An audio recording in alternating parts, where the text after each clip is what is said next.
bus yang ditumpanginya bertabrakan dengan sebuah truk. Seluruh penumpang bus dan sopirnya meninggal dunia, sementara sopir truk beserta kernetnya selamat dan akhirnya kabur melarikan diri. Ayu masih sangat muda. Ia baru saja merayakan kelulusan SMA beberapa minggu yang lalu.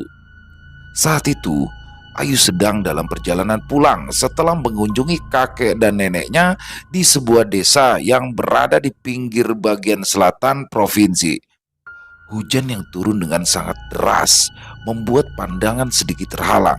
Sementara jalan yang dilalui adalah jalan pegunungan yang berkelok-kelok naik turun dengan tebing dan jurang di sisinya. Dari arah berlawanan, melaju cukup kencang sebuah truk dengan muatan singkong. Entah mengantuk ataupun memang jalanan yang licin, truk syarat muatan tersebut terlihat lepas kendali dan oleng sehingga tabrakan tidak bisa dihindari. Truk menabrak sisi kanan depan bus dengan cukup keras yang segera membuat bus tersebut oleng sehingga arahnya bergeser dan tergelincir masuk ke dalam jurang yang menganga cukup dalam di sisi kiri jalan.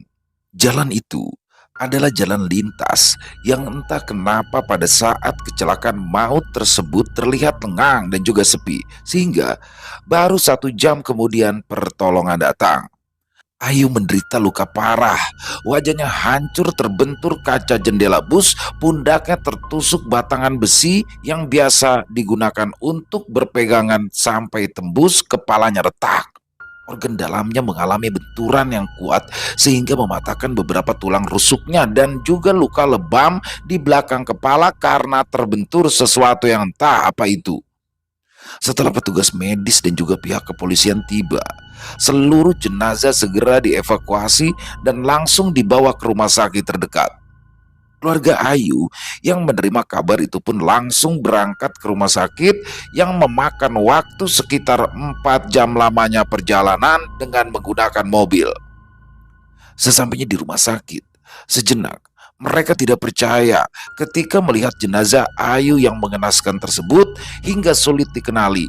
Kemudian melalui keterangan petugas medis dan kenyataan bahwa seluruh penumpang bus meninggal dunia, mereka kemudian bisa diyakinkan bahwa itu adalah jenazah Ayu. Ibu Rahayu dan juga Pak Abdul, juga Rahmat adik Ayu satu-satunya, meluapkan rasa sedih dan kehilangannya itu dengan tangis yang tumpah ruah.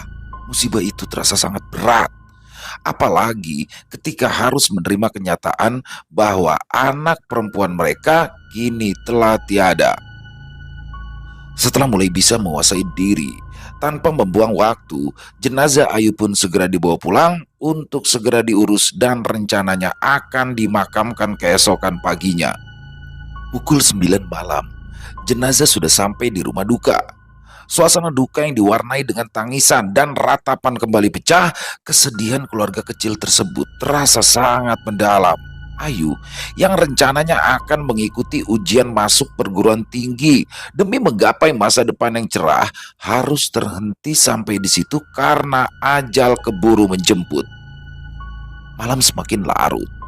Para pelayat mulai bubar pulang ke rumah masing-masing, hanya tersisa beberapa sanak saudara dan juga tetangga yang masih tinggal di situ sekedar untuk menghibur dan juga membacakan ayat-ayat suci Al-Quran. Pagi pun datang dengan sebaris mendung raksasa yang menggantung di langit. Gerimis mulai turun, seakan ikut berbela sungkawa atas kepergian Ayu. Duka itu masih menggelayut tak mau lepas dari wajah ayah, ibu, adik, dan seluruh sanak saudara yang ditinggalkan. Jenazah pun segera dimandikan, lalu dikafani, lalu disalatkan dan kemudian upacara pemberangkatan jenazah dipimpin oleh Pak Lurah didampingi oleh Pak Kaum. Setelah semuanya selesai, jenazah segera diberangkatkan menuju pemakaman desa. Semua berjalan lancar sampai seluruh prosesi pemakaman selesai dan seluruh pelayat dan juga keluarga berduyun pulang meninggalkan pemakaman yang kembali sunyi. Meninggalkan sebuah makam baru yang dipenuhi taburan bunga dan gerimis secara perlahan berubah menjadi hujan yang cukup deras.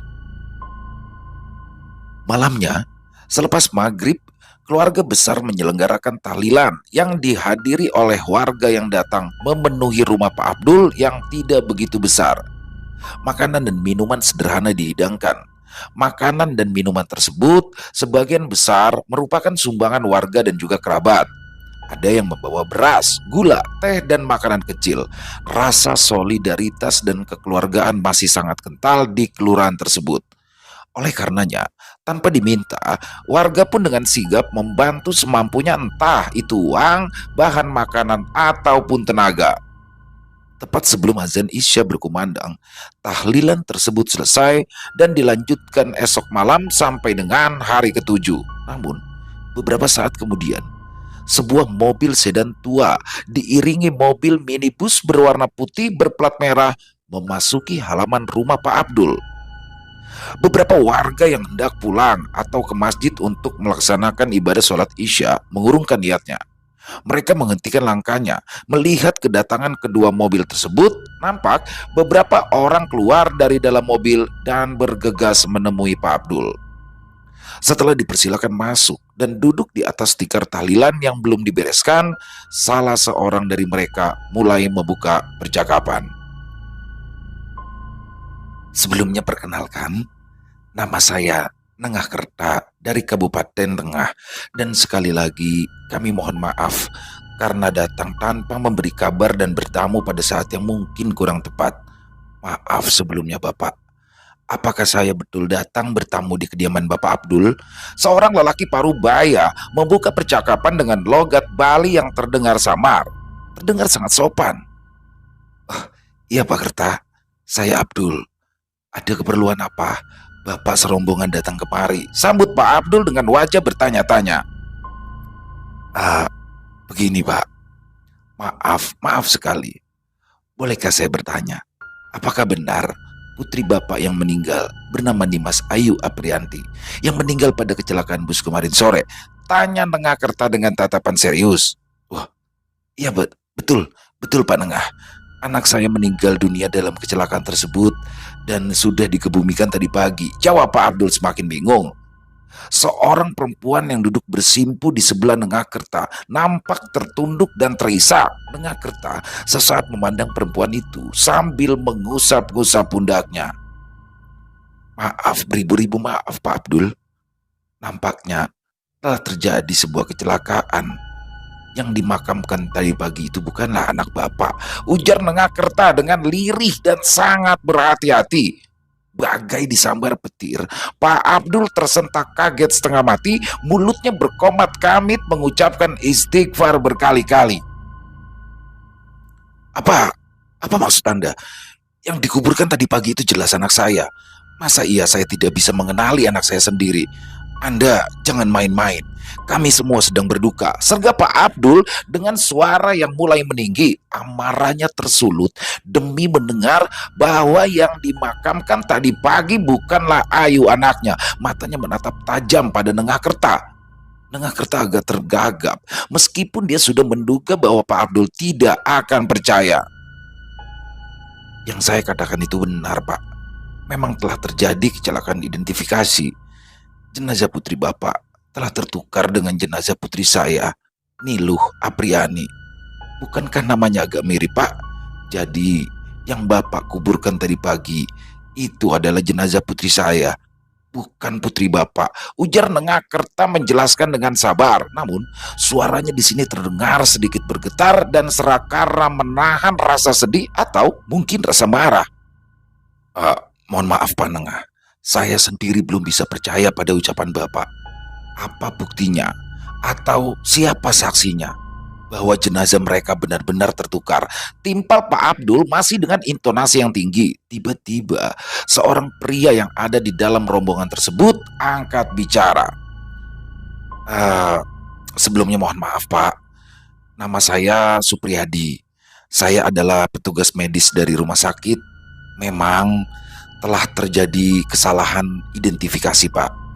Hal itu disebabkan karena banyaknya korban meninggal, keterbatasan tenaga medis dan juga kondisi jenazah yang sulit untuk diidentifikasi. Karena di kedua jenazah tersebut yang mana usianya, bentuk tubuhnya, dan jenis kelaminnya itu sama.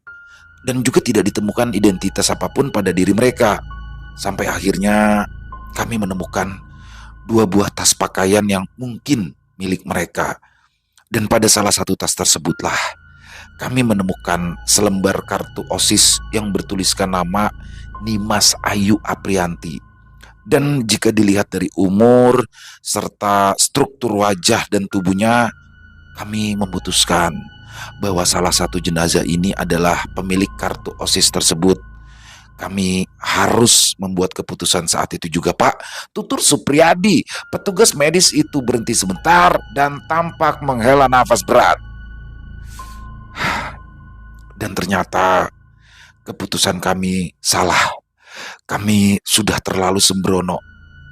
Pak Nengah yang datang 1 jam setelah Bapak Abdul sekeluarga pulang mencoba memastikan bahwa jenazah yang diperkirakan adalah Ayu anaknya, dan ternyata itu bukanlah Ayu anak dari Pak Nengah, melainkan itu adalah Ayu anak dari Pak Abdul. Dan Ibu Made istri dari Pak Nengah mencoba mencari luka yang berada di paha sebelah kiri, dan mereka ternyata tidak menemukannya. Bekas luka itu masih sangat jelas, karena itu adalah luka jahitan yang kemudian menjadi keloid, dan seperti yang kita tahu, bekas luka tersebut sangat sulit dihilangkan. Kembali di sini Supriyadi bertutur panjang.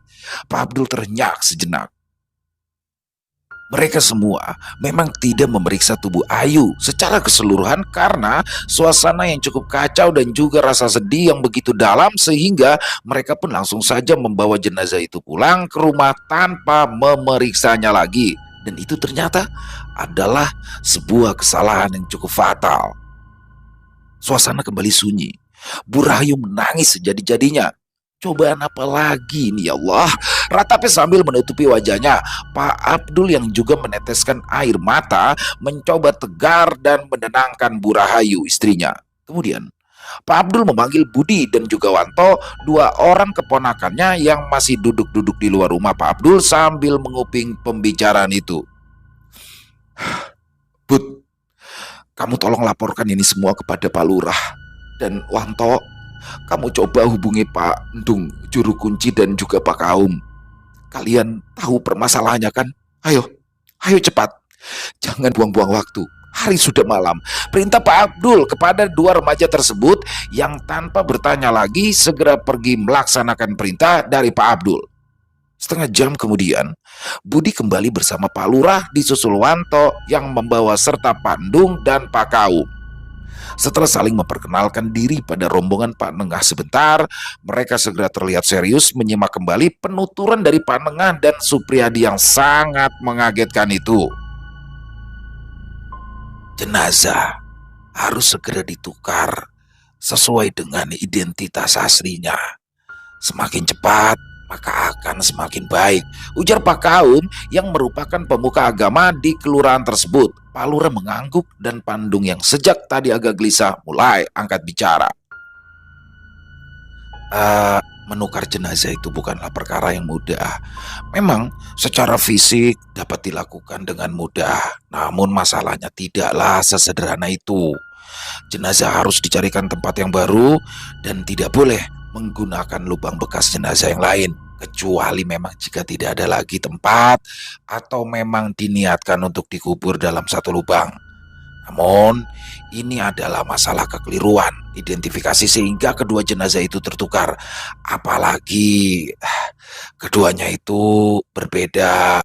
Belum selesai kalimat Pandung, dengan cepat Pak Lurah langsung memotong. Sudahlah Pandung, kita lakukan saja secepatnya. Ini adalah permasalahan gawat dan darurat. Saya yakin tidak akan terjadi apa-apa. Keliru itu kan manusiawi, bukan begitu Pak Kaum? Pak Lurah menukas pendapat Pandung yang kembali terdiam lalu menunduk. Kita tidak perlu berpikir sejauh itu. Dalam ajaran agama kita, mengurus dan menguburkan jenazah itu wajib. dan harus dilaksanakan dengan segera. Kalau memang terjadi kesalahan yang sebenarnya bukanlah kesalahan kita, insya Allah tidak akan terjadi apa-apa, ujar Pak Kaum bijak. Jadi, rencananya kapan jenazah anak kami akan dibawa ke sini, Mas Supriyadi? Tanya Pak Abdul dengan suara parau karena menahan kesedihan dan sedikit kemarahan. Ah, mudah-mudahan besok pagi-pagi sekali jenazah putri Pak Abdul sudah sampai di sini. Semoga tidak ada halangan di jalan, jawab Supriyadi. Semua mengangguk. Pembicaraan pun berakhir. Panengah dan istrinya beserta beberapa anggota keluarganya berjanji akan datang pagi-pagi sekali. Kemudian, Panengah dan juga rombongan kecilnya itu segera meminta diri meninggalkan rumah Pak Abdul. Pak Abdul, Pak Lurah, Pandung, dan Pak Kaum mengantarkan mereka sampai mereka menghilang masuk ke jalan besar. Pandung kembali menghela nafas berat. Semoga tidak terjadi apa-apa, ucapnya dalam hati. Wajahnya pun kembali muram, seolah seperti menanggung sebuah beban yang berat. Keesokan harinya, pada pukul 6 pagi, makam itu pun kembali digali. Warga yang sempat mendengarkan berita yang cukup menggegerkan tersebut datang berduyun-duyun guna menyaksikan penggalian makam itu. Kejadian ini menjadi perhatian karena memang sangat langka dan mungkin baru terjadi di kelurahan ini. Pandung memimpin penggalian itu dengan wajah murung. Ia sangat fokus memperhatikan setiap detailnya. Tidak boleh ada kesalahan. Jenazah harus dalam keadaan utuh dan tidak boleh cacat, terkena cangkul, ataupun skop para penggali makam. Beberapa saat kemudian, jenazah Ayu, putri dari Panengahkerta, berhasil diangkat lalu dikeluarkan dari dalam lubang makam. Bu Made, istri Pak Nengah, segera memeriksa paha kiri jenazah itu sebentar dan memang terdapat bekas luka jahitan yang menonjol berwarna coklat tua dan disebut keloid dalam istilah medis. Tangis Bu Made dan juga Pak Nengah pecah. Kemudian Bu Made tersungkur pingsan. Beberapa warga segera menggotong jenazah itu lalu memasukkannya ke dalam peti jenazah dan mengangkatnya masuk ke dalam mobil yang sudah disiapkan oleh Pak Nengah. Dan setelah berpamitan, Pak Nengah beserta rombongannya segera meninggalkan komplek pemakaman tersebut. Sementara jenazah Ayu, putri dari Pak Abdul, belum juga tiba.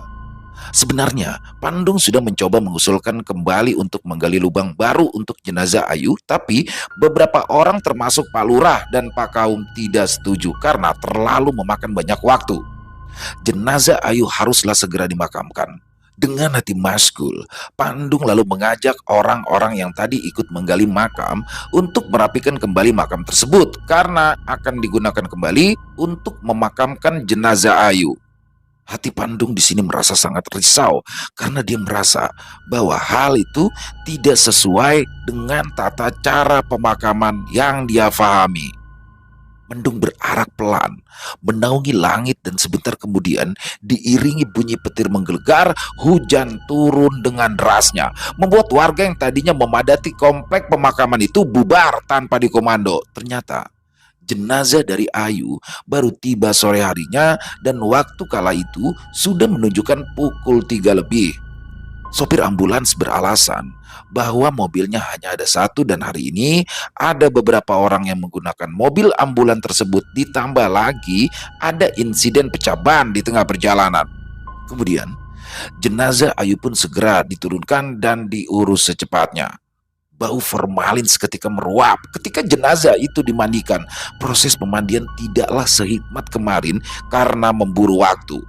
Dan Pak Kaum pun meminta jenazah segera dikuburkan sebelum maghrib tiba. Setelah selesai dimandikan lalu dikafani, beberapa orang segera mensolatkan jenazah tersebut. Lagi-lagi dilakukan dengan terburu-buru. Azan maghrib berkumandang sesaat setelah warga selesai menguburkan dan mendoakan jenazah.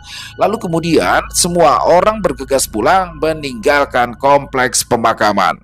Bu Rahayu yang masih menabur-naburkan bunga dengan tangis yang sudah tidak terdengar karena mungkin sudah terlalu banyak yang menangis, segera dibimbing oleh Pak Abdul bergegas melangkah pulang meninggalkan makam putrinya tercinta.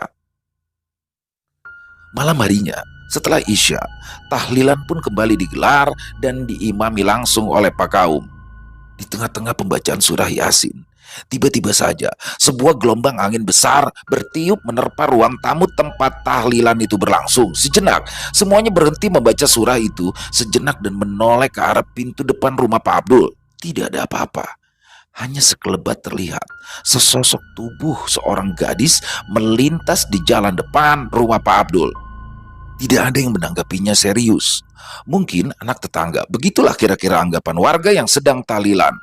Tahlilan kemudian dilanjutkan sampai dengan selesai setelah menerima besek berisi nasi dan lauk yang biasa disebut nasi berkat untuk dibawa pulang. Seseorang, entah itu siapa, meneriakkan kalimat solawat yang segera dijawab oleh semua yang hadir di situ. Kemudian para warga beringsut membubarkan diri setelah satu persatu menyalami Pak Abdul yang masih sedikit murung. Erwan dan Agus berjalan beriringan dengan tangan menenteng nasi berkat. Mereka asyik mengobrol dan sesekali bercanda. Wan, kamu tadi sore datang gak pas pemakaman Ayu? Tanya Agus di sela obrolan. Ya datang lah, momen itu kan momen langka. Sayang sekali untuk dilewatkan, jawab Erwan sambil tersenyum. Emang kenapa sih? Sambung Erwan. Ya enggak apa-apa sih. Ya aneh aja, kok bisa-bisanya jenazah itu sampai tertukar? Terlaluan, ujar Agus menyayangkan peristiwa tersebut. Ya kalau menurutku sih hal itu bisa saja terjadi. Katanya kan bus yang ditumpangi Ayu itu penuh dan seluruh penumpang dan sopir plus kernetnya itu meninggal dunia. Ya wajar kalau kondisinya jadi kacau balau begitu, sangga Erwan. Ya juga sih. Besok kita jadi ke kelurahan gak? Syarat-syaratnya apa aja ya? Wah aku lupa, tanya Agus yang segera mengalihkan pembicaraan. Alah kamu itu, kita itu kan lagi bahas jenazah yang tertukar, malah nanya syarat-syarat. Gak usah pakai syarat, cukup buah KTP aja. Kita itu cuma mau ngurus surat. Kalimat Erwan di sini terputus ketika tiba-tiba saja telinganya mendengar suara orang menangis. Erwan menghentikan langkahnya lalu menajamkan pendengaran. Kau dengar itu nggak? Tanya Erwan kepada Agus yang terus berjalan seolah seperti tidak mendengarkan apa-apa. Dengar apa sih? Agus balas bertanya tanpa menoleh. Erwan berjalan tergesa menyusul Agus yang sudah beberapa meter ada di depannya. Itu ada suara perempuan menangis. Siapa ya? Tanya Erwan lagi sambil mengedarkan pandangannya. Telinganya masih mendengar suara tangisan itu lamat-lamat. Lah, aku nggak dengar apa-apa, ujar Agus ikut menajamkan pendengarannya. Sepertinya arahnya dari sana. Tunjuk Erwan pada sebuah kebun yang rimbun tidak terawat. Malas, mau pulang aja. Kamu cek sendiri aja sana. Nanti kalau ketemu mbaknya bisa semaput aku. Kila Agus semakin mempercepat langkahnya. Mbaknya siapa? Tanya Erwan bingung. Sudah ayo kita pulang aja. Kalau kamu ngelak terserah, masa bodoh. Tak tinggal kamu di sini, kata Agus setengah berlari meninggalkan Erwan. Erwan mendadak ketakutan dan ikut berlari menyusul Agus. Gus, tunggu Gus, jamput, sendalku putus ini, teriak Erwan. Agus tidak peduli dan terus mempercepat larinya, meninggalkan Erwan yang akhirnya kembali berlari setelah membuang sandalnya sambil menyumpah-nyumpah. Lalu dari arah depannya tiba-tiba saja melintas dengan kecepatan tinggi sebuah sepeda motor yang hampir menyerempetnya. Erwan gelagapan dan beruntung dapat menghindar. Namun tak urung dia pun jatuh terduduk di atas jalan berkerikil itu. Motor itu terus melaju tanpa memperdulikannya. Erwan berteriak memaki sekuat-kuatnya setelah tahu yang mengendarai sepeda motor dengan kecepatan tinggi itu adalah Markaban yang memang terkenal hobi kebut-kebutan. Bajingan, laknat, bangsat kamu Markaban. Awas kalau kamu lewat lagi. Erwan mencak-mencak dengan tangan kanannya mengepal di atas kepala seolah seperti hendak memukul. Namun ketika dia melihat sosok yang sedang membonceng di jok belakang motor itu, Erwan tercekat. Ya, sesosok tubuh berbalut kain putih lengkap dengan ikatan kain yang berada di atas kepalanya menyeringai ke arahnya. Wajahnya rusak. Noda-noda darah dan juga lumpur tampak mengotori kain yang dikenakannya. Sampai dengan sepeda motor itu menghilang di sebuah tikungan, Erwan masih berdiri membeku. Gerakannya terhenti, seolah seperti sebuah patung yang masih mengepalkan tangan kanan di atas kepala, mulutnya menganga, kakinya terangkat sebelah. Sungguh patung yang aneh. karena tangan kirinya masih menenteng tas kresek berisikan besek nasi berkat dari rumah Pak Abdul. Tak lama kemudian, Erwan pun tersadar. Ia pun segera berlari tunggang langgang tanpa berani membuka mulutnya. Sementara itu, Markaban malah terkekeh ketika ia merasa berhasil menggoda Erwan. Ya, Markaban sama sekali tidak menjadari bahwa ia kini sedang membonceng pocong. Malam memang belum begitu larut, sehingga masih ada beberapa orang yang belum tidur dan melihat Markaban melintas dengan kecepatan tinggi dengan suara sepeda motornya yang memekakan telinga, seakan jalan di kelurahan itu adalah milik mbahnya. Biasanya orang akan menyumpahi Markaban, namun malam ini hampir semua orang yang melihat Markaban melintas sontak berteriak ketakutan karena melihat makhluk apa yang nongkrong di jok belakang Markaban. Sampai kemudian mata Markaban tanpa sengaja melirik ke arah kaca spionnya. Markaban kaget setengah mati. Karena panik, spontan handle kopling dia tarik sekuatnya, yang malah mengakibatkan sepeda motornya melaju bebas menerobos semak-semak lalu masuk ke kebun orang, dan laju motor itu terhenti setelah menabrak sebatang pohon trembesi. Markaban terkapar. Meskipun tidak mengalami luka serius, tak urung Markaban pingsan ketakutan. Malam semakin larut. Pandung mencoba memejamkan mata di dalam kamarnya. Istrinya sudah mendengkur sepulang tahlilan dari rumah Pak Abdul. Perasaannya masih gundah dengan peristiwa tertukarnya jenazah Ayu yang membuatnya ikut mengambil keputusan yang tidak semestinya. Keputusan yang bertentangan dengan prinsip yang dianutnya. Pandung adalah seorang juru kunci merangkap penggali kubur, yang mana pekerjaan itu diwariskan secara turun-temurun dari kakeknya yang ikut membabat hutan membuka kelurahan ini sejak zaman kolonial. Kemudian setelah kakeknya wafat, pekerjaan itu pun diwariskan kepada bapaknya, dan sekarang Pandunglah sebagai penerus pekerjaan mulia itu. Pandung memiliki 7 orang anak yang semuanya laki-laki, dan salah satunya akan mewarisi pekerjaan ini. Ya, pekerjaan ini bukanlah pekerjaan mudah, karena selain menjaga dan merawat makam, Pandung pun juga harus bisa memakamkan jenazah dengan tata cara yang benar sesuai dengan ajaran agama dan tradisi yang selalu dipegangnya dengan teguh. Kali ini Pandung ragu karena peristiwa tertukarnya jenazah Ayu tersebut. Akhirnya, setelah lelah berpikir dan juga lelah yang mendera tubuhnya, Pandung pun terlelap. Menjelang dini hari, Pandung tergeragap, bangun dengan keringat yang membasahi tubuhnya. Pandung termangu sejenak memikirkan mimpi yang baru saja dialaminya. Terasa begitu nyata, sampai dia terus beristighfar dan bersolawat berkali-kali. Setelah dapat menguasai perasaan kalutnya, dengan lesu, Pandung lalu beranjak dari tempat tidurnya. Dilihat, jam yang tergantung di dinding ruang tengahnya sudah menunjukkan pukul 2:30 dini hari.